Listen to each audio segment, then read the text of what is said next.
Hello and welcome to Living Off the Grid in the City. This is the newest version of this show, of this chat, and if you will, the 2022 version. And beyond, it may take me beyond 2022 to talk about all of the subjects, all of the topics, all of the areas that I would like to cover in this new version of this show.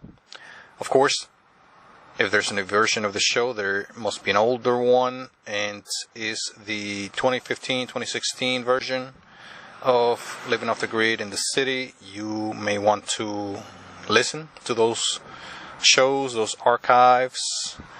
They are in this channel where this one chat is posted, so look for that if you would like. But that's not entirely necessary. You can begin to listen to these new and updated versions or version of this show.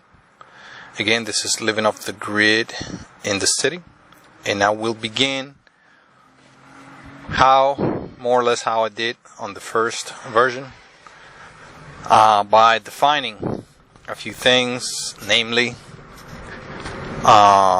living off the grid, what that means, and several of the other main or major terms that I use, such as the system,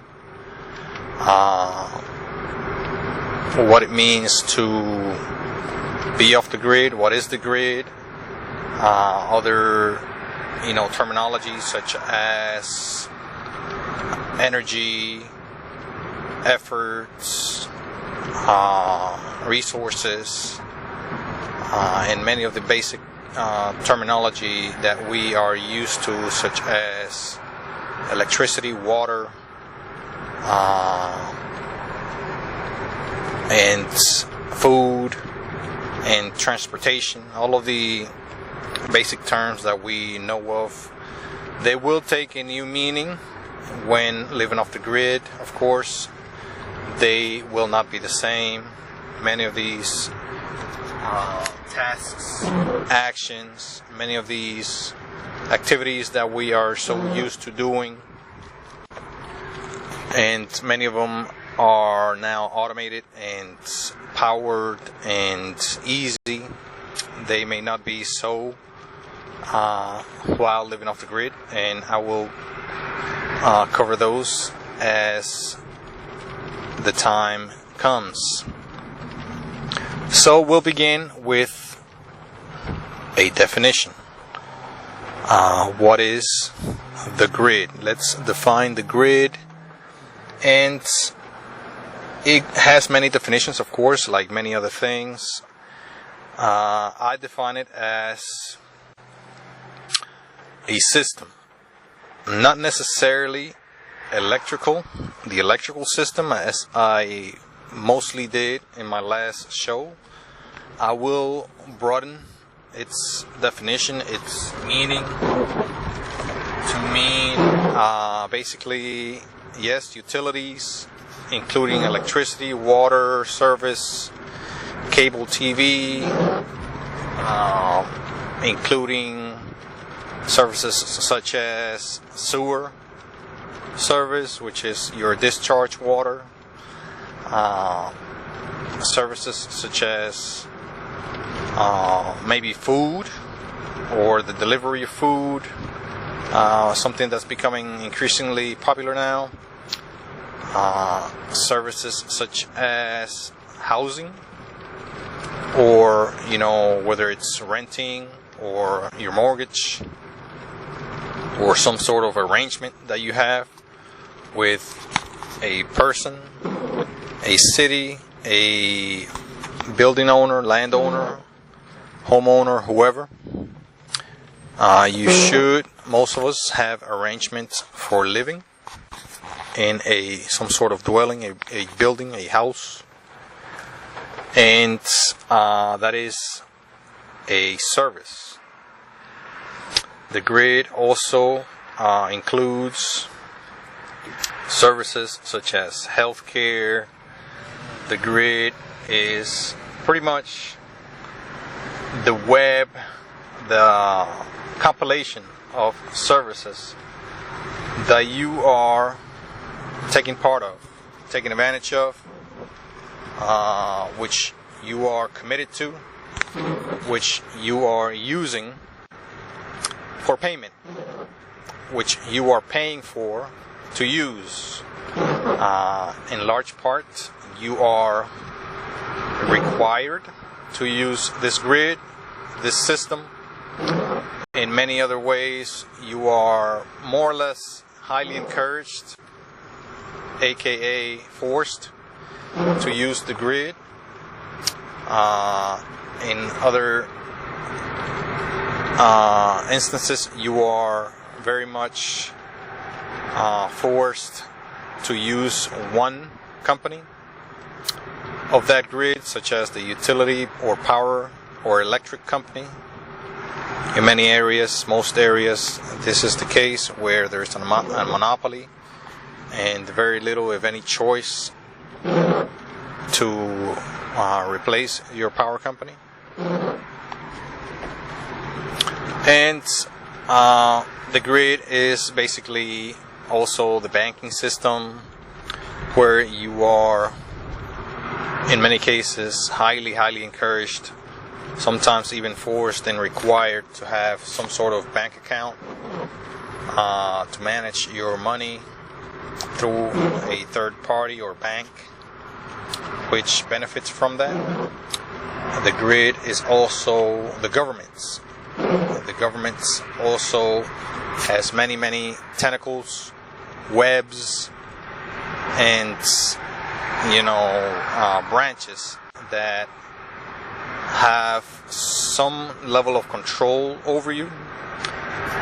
They have the educational system.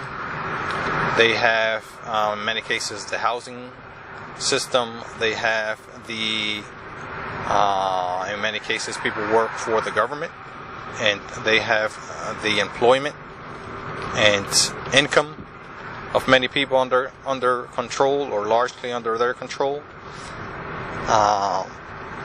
They have, of course, the mail system. That is the delivery of packages and letters and anything that comes through the mail. The government largely has that under their control, with some exceptions. Also, the government, of course, has the law enforcement, the justice system. They have the city, state, and county government, which basically manipulate and control a lot of the functions of a city, or most of them. So the roads, sidewalks that you use to move about are pretty much maintained and largely, if not completely, controlled by the government, city, state, or federal, or county. And lastly, but not least, the government has control over, again, law enforcement, the laws, the justice system, which include, the prisons and any system of government emergency response. That is all part of the government, which again is part, per my definition, of the grid. The grid is what I sometimes call the system. So the grid and the system will be used throughout this show, more or less interchangeably. So when I mention those, you know exactly what I mean. Not necessarily only the utility, but the entirety of the system. And I will also differentiate between which parts of the grid or the system I'm speaking of at any one moment. Sometimes I will be covering or talking about the entirety of it, and I will also let you know about that. But yes, the grid is basically everything and anything that has control over you, has control over your life in one way or another, to some degree. Again, sometimes literally by force, sometimes you have no choice, sometimes you're highly encouraged to be part of it. Sometimes you do have some sort of a choice, or somewhat of a choice. Sometimes you do have a free choice. And I will discuss those instances as well throughout this show.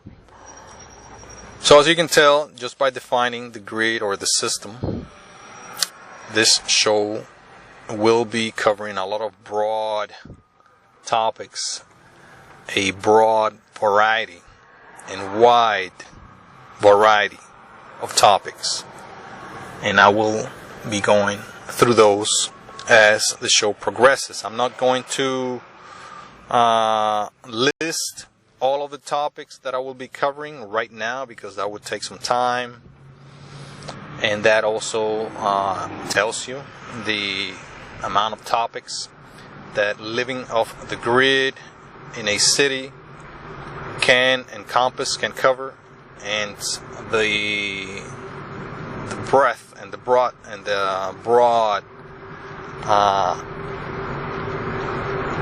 amount of topics that this show will cover. That will let you know. So first, I defined just now what I think the grid is, and so now that you know what the grid is, in my perspective, from my perspective, I can tell you what off the grid is. So living, of course, you know what living is.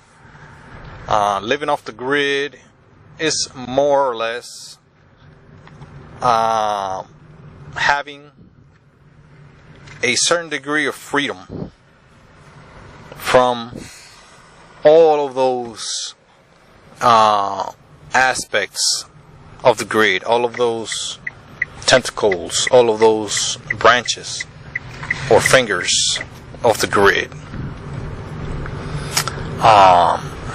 Some of us, some of you may have a lot of freedom from that grid. I believe that entirely being off the grid is more of an idea, is more of an abstract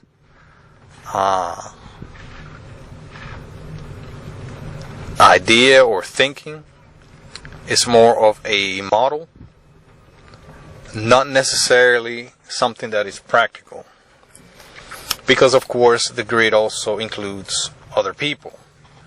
The grid also includes groups of people, cooperation from people, from groups, from companies, from institutions, which many of you may require to be a part of. Many of you may have, for example, health issues that require the dependence on, let's say, a clinic, a hospital, some sort of service provided by some sort of government or group or entity or institution. Many of us depend on the delivery of water from the city or county, and are unable, sometimes unwilling, to detach from that part of the grid. Many of us may be unwilling, even unable, to separate from several parts of the grid. So of course, living off the grid is an idea that perhaps no one can fully achieve 100%, of course. But you can say that you are largely or partly living off the grid. You may even consider yourself completely off the grid, depending on what your definition of the grid is. Some of you may want to choose to define the grid as just utilities. Many of you may choose to define the grid as the electrical grid. So it depends also on your definition, what you prefer your definition to be. Then you can say with more certainty, perhaps, that you are largely or completely off a certain part of the grid, or the grid, depending how your interpretation of it is. So